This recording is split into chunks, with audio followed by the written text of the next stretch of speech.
Mesdames, Messieurs, bonjour et bienvenue dans ce 13h européen. Voici le sommaire. Le réseau social TikTok fait office de plateforme de promotion pour les artistes surfant sur le volume de trafic qu'il génère. Ces derniers misent sur cet aspect afin de faire connaître au public leurs dernières sorties, des challenges aux extraits en passant par des lives. La nouvelle stratégie de promotion ne laisse aucun fan indifférent. Comment ces derniers adhèrent-ils à ce nouveau concept? On va le savoir dans un instant. Ensuite, journée mondiale des enseignants et enseignantes célébrée le 5 octobre de chaque année. Une journée dont le but reste avant tout la sensibilisation sur l'importance et le rôle des enseignants dans le système éducatif. L'édition 2023 s'articule autour du thème « Les enseignants dont nous avons besoin pour l'éducation que nous souhaitons », l'impératif mondial de remédier à la pénurie d'enseignants. Et puis enfin, le marché de friperie de Missebo est situé en plein cœur de la ville de Cotonou, non loin du marché d'Antokpa. Son activité unique est la vente de vêtements et d'accessoires vestimentaires de seconde main. Les mardis et les jeudis étant connus comme jour d'ouverture des balles de marchandises, une équipe de la rédaction effectue une descente afin de vivre l'ambiance de ce marché. Et voilà pour vous le sommaire de cette édition. À nouveau bonjour et bienvenue si vous nous rejoignez dans ce 13h au Bénin, journée mondiale des enseignants et enseignantes célébrée le 5 octobre de chaque année. Une journée dont le but reste avant tout la sensibilisation sur l'importance et le rôle des enseignants dans le système éducatif. L'édition 2023 s'articule autour du thème « Les enseignants dont nous avons besoin pour l'éducation que nous souhaitons ». L'impératif mondial est de remédier à la pénurie d'enseignants. Nous vous proposons de suivre à l'occasion justement de cette journée ce reportage sur le rôle de l'enseignant ainsi que le regard porté sur ce dernier au Bénin, le Robelou Estetoufa. L'enseignant béninois est maltraité, chiffonné, son honneur est froissé, jeté dans la poubelle. Devant ses apprenants, le visage rempli d'émotions, Abel Yakpa, sexagénaire et enseignant de français depuis plus de 20 ans, a du mal à cacher son amertume à l'égard d'un métier qu'il a exercé avec passion et dévouement durant toutes ces années.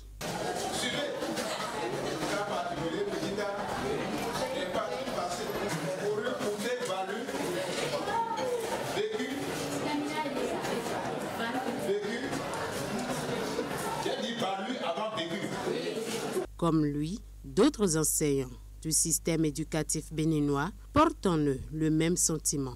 Ils persistent et signent que le métier n'est que peu valorisé malgré son énorme contribution à la création d'une société intellectuelle d'élite. Bon, un enseignant, c'est quelqu'un qui a des valeurs qu'il inculque aussi à ses apprenants. D'abord, l'enseignant donne de lui-même. Il donne alors des compétences que lui-même avait déjà acquises préalablement. Et il fait un effort pour conduire les enfants à devenir alors des personnes de référence de demain. Des personnes ayant une certaine valeur aussi à montrer à la société. Des personnes qui prouvent qu'elles peuvent changer quelque chose dans la nation que nous sommes en train de construire demain.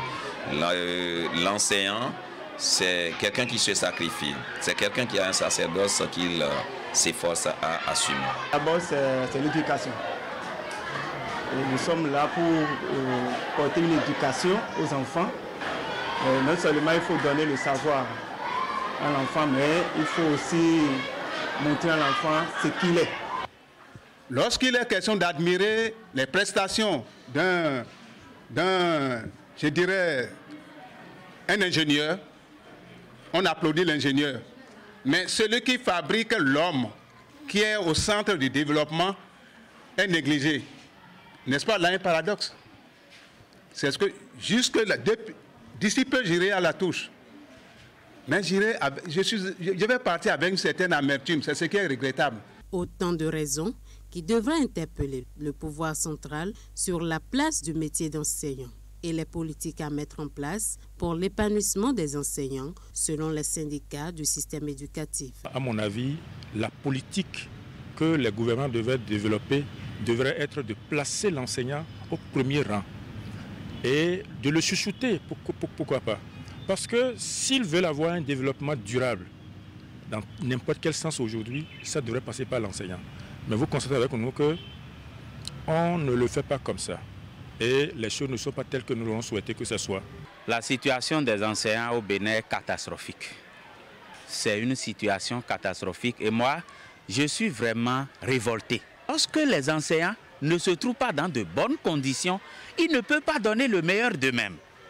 Le régime se lève, on fait ce qu'on veut et on traite les enseignants comme on veut. Donc, c'est une journée de réflexion.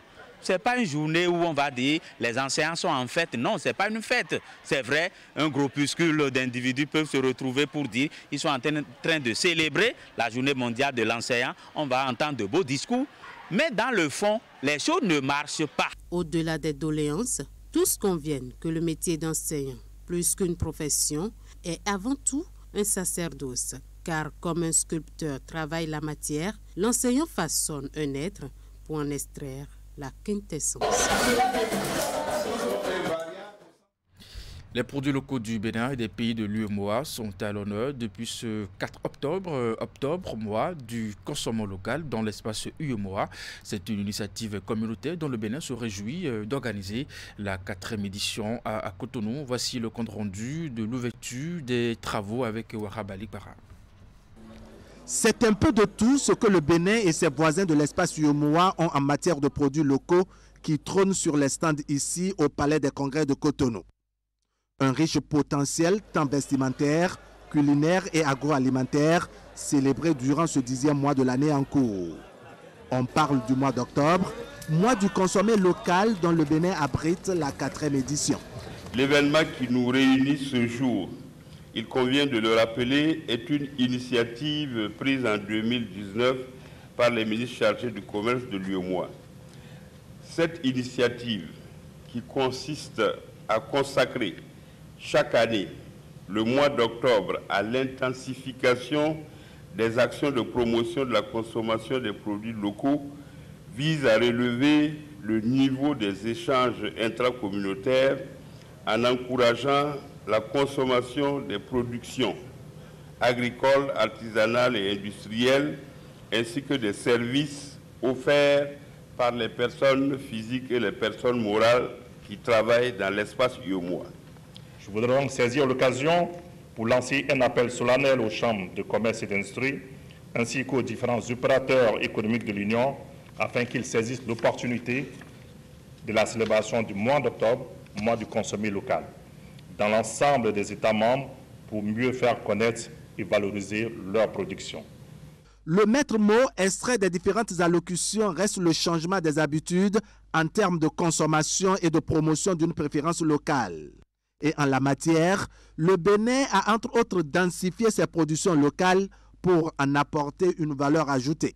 En initiant le mois du consommé local, les États membres espèrent entre autres les résultats ci-après. La promotion du commerce intracommunautaire et le renforcement de l'intégration régionale. L'amélioration de la libre circulation des produits au sein de l'Union. La promotion de la production, de la transformation et de la commercialisation des produits locaux. L'amélioration de la compétitivité des entreprises de l'Union afin de se faire des parts de marché à l'international. La promotion de la démarche qualité dans la production, la transformation et la commercialisation des produits locaux. La création d'emplois dans l'espace UEMOA à travers la transformation industrielle des produits et la fourniture des biens et services locaux.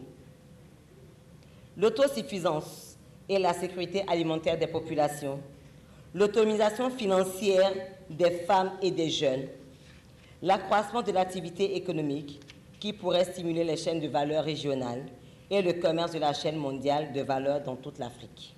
Le mois d'octobre interpelle acteurs du secteur privé, associations de consommateurs et gouvernants afin qu'ils s'impliquent davantage à trouver une place de choix aux produits locaux dans nos consommations. L'Union économique et monétaire ouest-africaine entend faire du consommé local un moyen de lutte contre la pauvreté dans ses États membres. Puis nous restons dans le registre du mois du consommation local. La Chambre de commerce et d'industrie du Bénin a organisé la première édition de dégustation des produits locaux. Ces moments de découverte et de valorisation de produits béninois s'inscrivent dans l'agenda des activités du mois du consommation local. En plein air, sur le gazon vert du jardin de la CCI Bénin, une variété de produits made in Bénin ont été exposés sur les stands d'exposition de cette soirée de dégustation. Les visiteurs ont pu apprécier différentes spécialités de la gastronomie béninoise, des croquettes de patates douces, des gâteaux manioc ou encore du pain au riz, entre autres les produits qui ont égayé les papilles gustatives des visiteurs. Un moment de découverte inédit pour certains, pour d'autres c'est le moment de redécouvrir un coup de cœur de la gastronomie béninoise, le gari fortor, un plat fait à base de la farine de manioc et de beignets d'haricots. Cette soirée de dégustation met ainsi en avant le fruit du travail des chefs d'entreprise spécialisés dans la création et la commercialisation de produits locaux. Vous aurez le compte rendu dans les prochaines éditions. Le marché de friperie de Missebor est situé en plein cœur de la ville de Cotonou, non loin du marché d'Antokpa. Son activité unique est la vente de vêtements et d'accessoires vestimentaires de seconde main. Les mardis et les jeudis étant connus comme jours d'ouverture des balles de marchandises. Et bien, nous sommes allés, bien entendu, sur le terrain, vivre l'ambiance de ce marché. Voici les images. C'est une forte affluence qui s'observe dans cette partie du marché de Missebor le mardi, jour d'ouverture des balles de marchandises. Ici, vendeurs et clients s'affairent autour de ces articles exposés pêle-mêle. Tout comme eux, de nombreux vacanciers prennent d'assaut ce lieu d'échange connu pour la vente de divers objets et surtout des accessoires vestimentaires afin d'honorer leurs différentes sorties de vacances. Je suis passée au marché pour prendre quelques trucs. J'ai pris une jupe, un shorty. J'ai acheté le sac là nouvellement. C'est pour sortir. Je suis venu faire un petit achat pour mon petit frère. Demain, c'est son anniversaire aussi. Bon, je suis venu faire des achats pour les sorties, la plage, les différents sites Amazon et tout, entre autres. Contrairement à ses vacanciers, Zinab, elle, est venue s'approvisionner en fournitures scolaires afin de préparer la rentrée de ses enfants et renouveler par ailleurs leur garde-robe. Quant aux revendeurs rencontrés sur les lieux, ils y sont pour ravitailler leur boutique et faire de bonnes affaires. Je suis venue par rapport aux enfants, comme c'est bientôt la rentrée, pour changer les tenues de l'école, les sacs de l'école pour les enfants. Les robes, les après-midi, quand c'est le temps de pause, entre midi et 2, il faut enlever la robe de l'école, il faut porter la robe de maison. Après, à 14 h, quand les cours reprennent, il faut mettre encore la robe de l'école. J'ai fait un tour à Missebor pour acheter certaines choses pour mes enfants, aussi pour les vacanciers et pour toute la famille. Je suis venue payer un peu de trucs pour le business. Il y a les vacanciers qui viennent payer pour revendre. Bon, il y a les gens qui viennent payer pour porter, pour leur sortie. Malgré la foule de curieux et d'acheteurs non négligeables dans le marché, les vendeurs, qui sont pour la plupart des ressortissants des pays de la sous-région, se plaignent de la mévente. Une situation qui, selon eux, résulte de la morosité économique qui secoue le monde. Avant, on voit les vacanciers venir dans le marché, on vend comme il le faut. Mais actuellement, il y a la mévente totale. Donc, selon moi, c'est à cause de la crise mondiale. Les ménages là sont affaiblis, ça ne va pas. Même les salariés même ne viennent pas. Avant, ils venaient comme régulièrement au marché, on vendait normalement. Mais actuellement, c'est la mévente, ça ne va pas. Ce n'est pas en Afrique seulement, c'est partout, c'est mondial. Si c'est avant la période de vacances, c'est bon, mais aujourd'hui, tu n'arrives plus à manger tous les 3 repas dans la journée. Comment tu vas venir au marché? Mais on se défend, ils arrivent un peu, mais ce n'est pas comme avant quand même. Missebor a la réputation d'être le plus grand marché de friperie au Bénin. Cependant, très fréquenté par plusieurs marchands, clients, détaillants et grossistes, il se retrouve aujourd'hui à la croisée des chemins avec une baisse drastique de ce qui fait son attractivité économique. Plusieurs facteurs traduisent ce déclin du marché de Missebor qui sera bientôt délocalisé à Akpakpa PK3. Deuxième session au titre de l'année de la commission thématique formation et renforcement des capacités de l'Association nationale des communes du Bénin ANCB. Les assises tenues à Boyko interviennent 2 mois après la dernière rencontre de l'OCOSA. Elle a été l'occasion pour les participants de débattre de nombre de sujets. Ces derniers ont notamment profité pour faire le point de la mise en œuvre de la réforme engagée dans le secteur de la décentralisation depuis 1 an et demi. Voici le compte rendu. 2 mois après les assises de l'OCOSA, cadre technique des communes et de l'Association nationale des communes du Bénin ANCB, élus ainsi que d'autres acteurs se sont encore retrouvés. La rencontre a servi de cadre à l'évaluation de la mise en œuvre des recommandations formulées à l'issue des dernières retrouvailles. C'est aussi l'occasion choisie pour faire le point de la mise en œuvre de la réforme engagée depuis 1 an et demi dans le secteur de la décentralisation. Au regard de notre expérience, après plus d'1 an et demi d'implémentation de la réforme, nous avons eu quand même à connaître un certain nombre de faits, à partager un certain nombre d'expériences, à vivre un certain nombre de choses. Je pense qu'à travers toute cette expérience, chacun de nous aura à faire des propositions pour que nous puissions améliorer déjà ce qui est fait. C'est le lieu également de remercier le gouvernement pour cette noble et ambitieuse réforme qui, j'ose croire, fera école dans la sous-région. Pour cette deuxième session de la commission thématique formation et renforcement des capacités de l'ANCB, les échanges ont été animés par des personnes ressources invitées à cet effet. Le thème retenu est intitulé « Quelles compétences techniques complémentaires pour les communes à l'ère des réformes ?» Concrètement, il s'est agi pour les membres de l'assistance de faire un inventaire des compétences non prises en compte lors du déploiement des nouveaux cadres afin de le transmettre à l'association dont le bureau se chargera de le transmettre aux autorités gouvernementales pour que des décisions idoines soient prises. Que ce soit l'esprit ou la loi relativement à cette réforme-là, c'est comment faire pour offrir des services de qualité aux usagers, clients ou encore administrés. Donc nous nous retrouvons ici aujourd'hui pour réfléchir aux compétences complémentaires qu'il faut mettre en œuvre au sein de l'administration locale, je veux parler des mairies, pour atteindre cet objectif-là. Ces compétences complémentaires auxquelles nous allons réfléchir, pour ma part, devraient pouvoir tourner autour de la gestion de nos budgets communaux. C'est vrai, la lettre de cadrage est là, mais en dehors de la lettre de cadrage, il faudrait que ces cadres qui animent l'administration communale puissent avoir la maîtrise dans la gestion de nos budgets communaux. Au terme des 2 jours de débat, plusieurs propositions ont été faites allant dans le sens de la prise en charge intégrale des besoins en compétences des communes en vue de la réussite de la mise en œuvre de cette réforme. Dans le contexte actuel où les communes doivent aussi faire face à des défis tels que la sécurité, l'extrémisme violent et autres, les participants ont aussi réfléchi aux approches à développer afin d'accompagner les autorités communales à accomplir au mieux leur mission en vue d'un développement durable dans leurs localités respectives.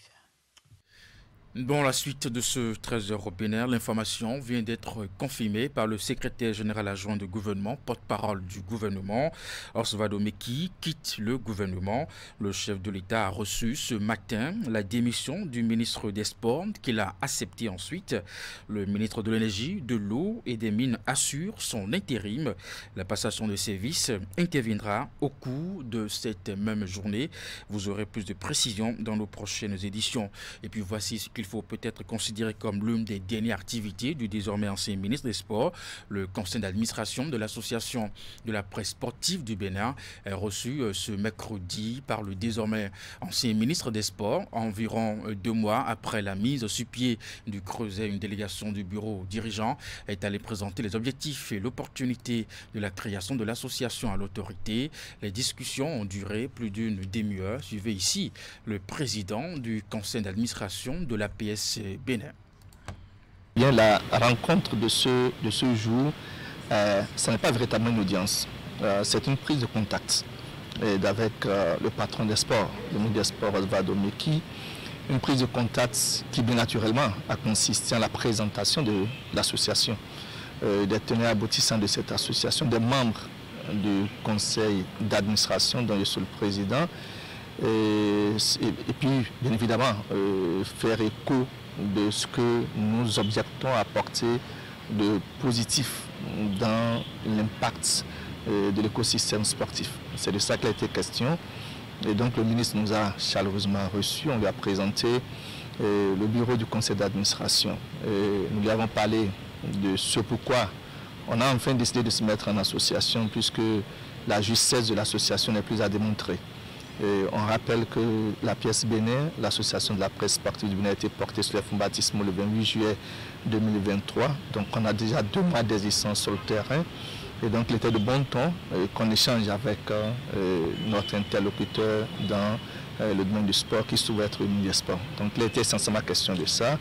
Le ministre en retour nous a dit, ça je me permets bien évidemment de vous en parler, nous a dit toute sa satisfaction de savoir que nous avons enfin compris qu'il fallait se mettre ensemble dans un creuset. Et je dis que nous avons eu sa bénédiction. Pour les autres choses qui ont été dites, elles ne seront pas, je dirais quoi, des scoops pour les manipulateurs de l'information sportive. Ils vont l'apprendre de vive voix parce que instamment, nous aurons une rencontre beaucoup plus élargie avec les autres membres de l'association, avec le ministre des Sports. Et en ce moment, on va élaborer davantage. Et avant de finir, une grande attraction de la jeunesse, le réseau social TikTok fait office de plateforme de promotion pour les artistes surfant sur le volume de trafic qu'ils génèrent. Ces derniers misent sur cet outil afin de faire connaître au public leur dernière sortie, des challenges aux extraits en passant par les lives. La nouvelle stratégie de promotion ne laisse aucun fan indifférent. Comment ces derniers adhèrent-ils à ce concept? Le Rebelou s'est intéressé à la question et voici le reportage.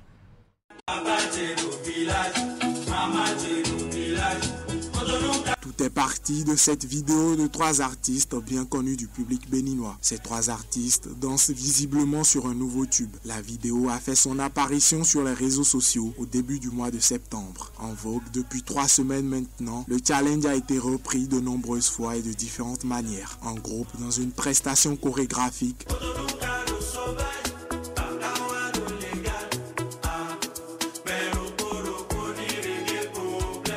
plus loin de façon scénarisée.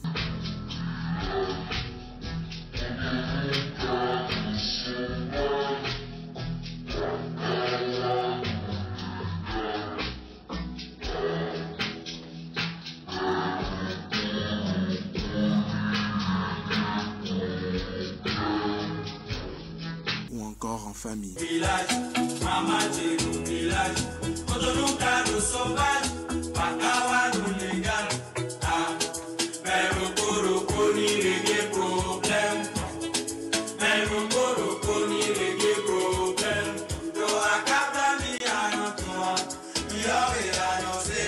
Le son fait bouger, fait danser, mais surtout envoie un message qui n'a pas manqué de faire réagir, notamment les animateurs radio, toujours à l'affût de nouvelles sorties musicales. J'ai découvert cette chanson également sur TikTok, parce que sur TikTok, j'ai vu des extraits que moi-même personnellement j'ai appréciés. C'est de là que j'ai quand même eu l'exclusivité qu'il y a quand même une chanson là qui se prépare. La chanson à la cuisine, ce n'est pas encore sorti et que là, les mélomanes pourraient en tant soit peu déjà avoir l'exclusivité. Désormais, les réseaux sociaux comme TikTok ou encore Facebook sont les canaux utilisés par les artistes béninois pour mettre en avant leur nouveau tube. Une tendance qui se généralise et qui met en avant une nouvelle stratégie de promotion des nouvelles sorties musicales. Malgré l'utilisation régulière des réseaux sociaux, les médias traditionnels comme la radio ou encore la télévision gardent encore une place au zénith. C'est vrai que sur Facebook, sur TikTok, il y a également une forte audience. Mais pas derrière la radio aussi. La radio aussi, c'est aussi très écouté. En avril dernier, l'artiste béninois Axel Merrill avait également lancé le challenge de son morceau intitulé Kimi sur TikTok. 6 mois après la sortie officielle du clip, la chanson a récolté plus de 14 millions de vues sur YouTube. Pourquoi dis je t'aime si je te le montre déjà?